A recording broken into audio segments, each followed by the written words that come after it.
Hello and welcome to my channel. If you're new here, thank you so much for stopping by. My name is Chisum. On this channel, I share sewing tutorials and fashion related content. So today we'll be recreating this beautiful dress that you can see right here. I saw this dress on Lima's Empire's page on Instagram and I thought to recreate it. Now this dress is a very simple tutorial and is beginners friendly. If you look closely, you will see that there is no dart on this dress and yet it still fits. That is because this is a stretchy fabric, and for a size 12 I used 3.5 yards to make mine. If you want to recreate this, get your 3.5 yards of fabric or even less, and let's get right into the tutorial.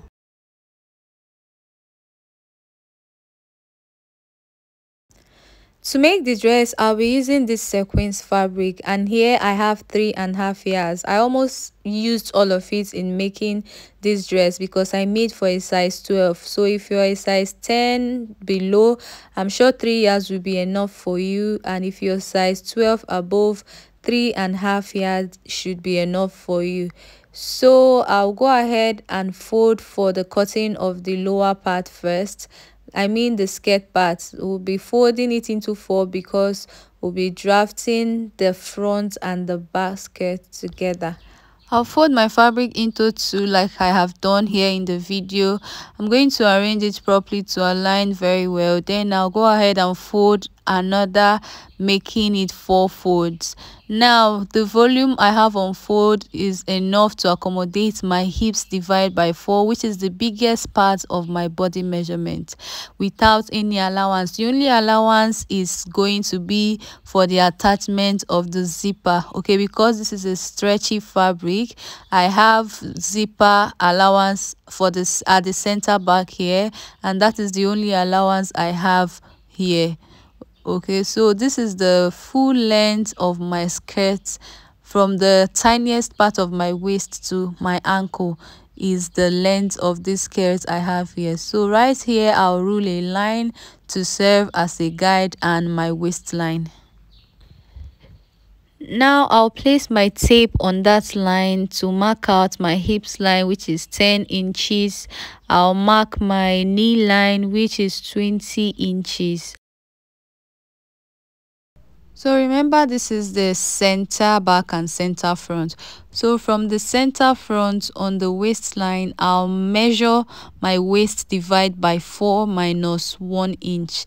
This is a stretchy fabric, so in order to make it as fitted as I want, I'll be minusing from my measurement. So on the hips line, I measured hips divide by 4 minus half of an inch. I don't want that place to be too tight.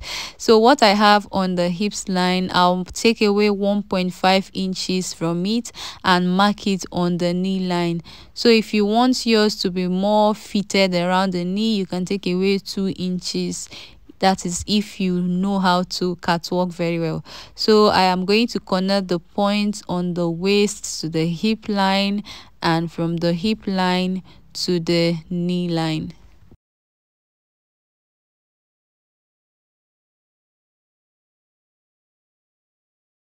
Now I'll take it from the knee line straight down to the hemline.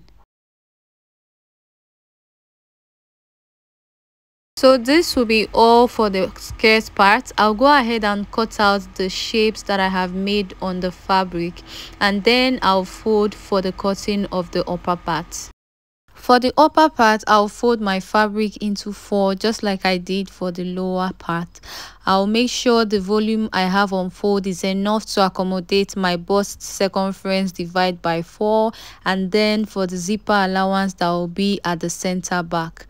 So for the off shoulder, I want to take away 4 from my off shoulder.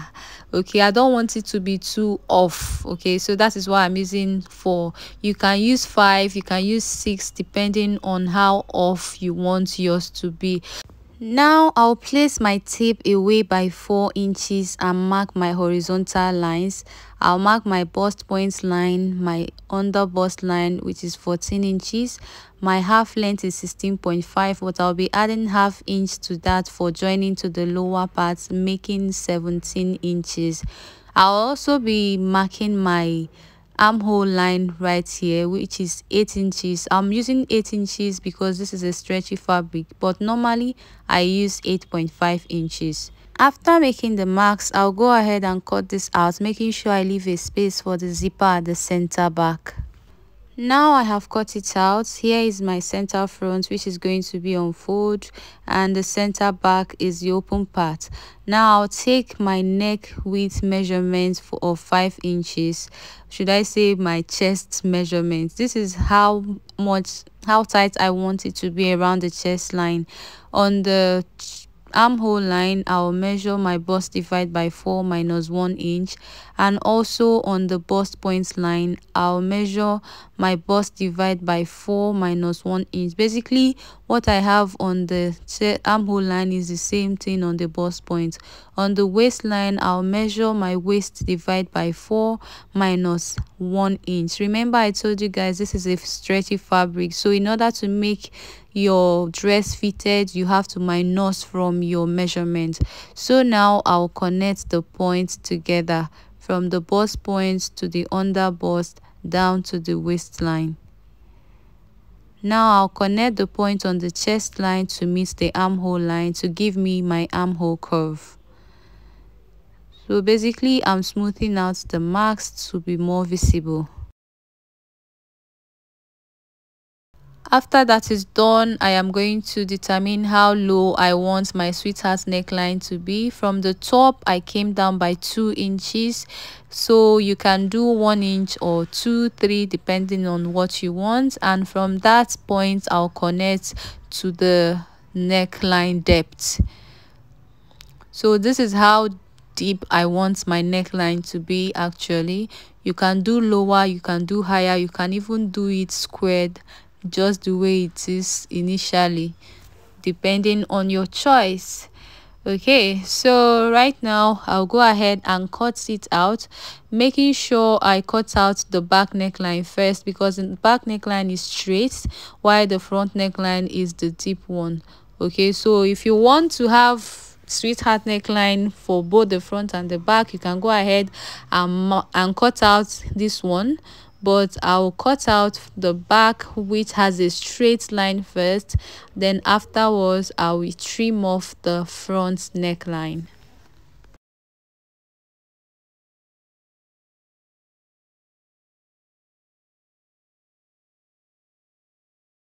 So this is what the front piece look like, and also what the two back pieces look like. So what I want to do next is to go ahead and cut out some strip from the leftover fabric that I'll be using to turn the necklines. I'm done finishing the neckline for the front and the back, and this is what it's looking like. I also went ahead to attach the lower part to the upper part. Now, before I join them side by side, I have cut out the long strip of fabric that I'll be using as the side frill.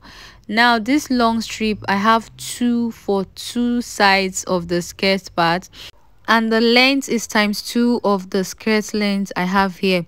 Now, if you want to have a frill, if you want it to gather more, make sure you cut it at least double of the measurements of the place you want to be attaching it to, or even ×3, depending on what you want or the volume of fabric that you have. Now the width is 6 inches. I cut it 6 inches because I want to be having 5 inches by the time I use ½ inch to join it to the skirt parts and also fold in the rough edges. So now I'll go ahead and gather it on the front piece, making sure the right side of the frill is facing the right side of the front piece, and then I'll clean up all the rough edges. I'll attach for both sides before I go ahead and place the back on the front piece and join them at the side. I'm done joining the side of the back to the front together with the frill, and this is the outcome. What I want to do next is to go ahead and attach the zipper to the center back. Now I'll fix my zipper from the top of the dress to wherever the zipper ends.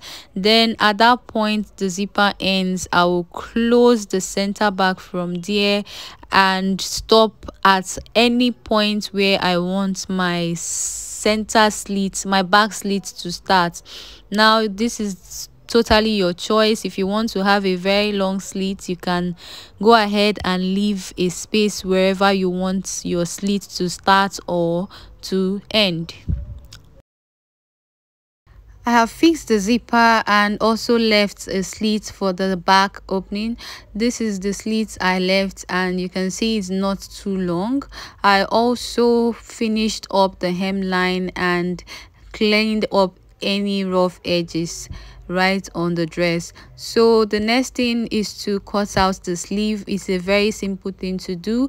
I have two squared shape fabric. The length is 56 inches while the width is 14 inches. Now the length is how much I want it to gather. On fold, you can see I have 30 something inches, a bit 20 something inches. So this is because I want it to gather a little bit more. Now I am going to fold the fabric for the sleeve into two and match it at the armhole area, but I'm going to make sure I fold in the volume I'll be folding in for the elastic casing before I now match it with the armhole on the dress, since I've already finished up the top part of the dress as well, and I'm going to trim off that point.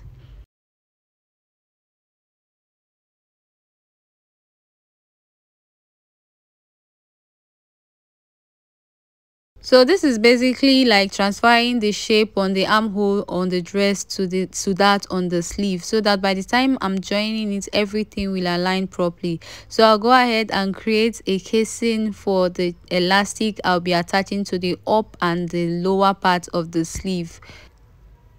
For the elastic, I'll be using this 1/2 inch elastic, and the length I'll be using for the sleeve is 7 inches. So for the 7 inches, I'll cut out 4 pieces, 2 pieces for each of the sleeve.